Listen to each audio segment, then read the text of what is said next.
Anggi Anggraini depresi dan sakit usai diceraikan. Fahmi akui masih sayang. Saya kasihan melihatnya.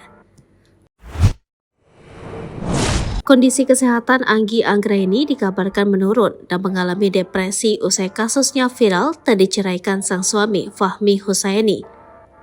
Fahmi Husaini telah mengumumkan ke publik bahwa dirinya telah menceraikan Anggi Anggraini, istrinya yang kabur ke mantan kekasih sehari setelah dinikahi. Sebagai mata suami, Fahmi tetap ibah dan kasihan sekaligus masih sayang pada Anggi Anggraini yang kini jatuh sakit dan depresi menghadapi masalah ini. Anggi, pengantin hilang di Bogor tersebut mendapat banyak caci maki karena perbuatannya. Resepsi pernikahan Fahmi dan Anggi yang seharusnya digelar hari ini, Sabtu 15 Juli 2023 juga batal digelar. Hal itu imbas dari sikap Anggi yang memilih kabur sehari setelah akad nikah yang digelar pada 25 Juni 2023. Kini sang suami, Fahmi, sudah menceraikan Anggi, meski secara hukum negara perkara itu belum diurus di pengadilan agama. Kabar Anggi yang jatuh sakit dan depresi juga sudah sampai kepada Fahmi. Hal itu diungkapkan Fahmi dalam curhatannya ke anggota DPR RI Deddy Mulyadi.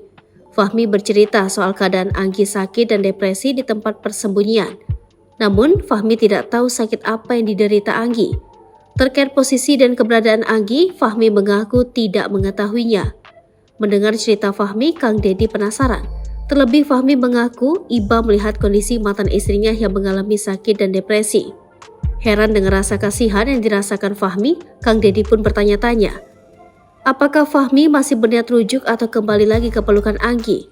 Kang Deddy pun bertanya soal kemungkinan Anggi meminta maaf dan ingin rujuk. Mendengar pertanyaan Kang Deddy, Fahmi menjawab secara bijak.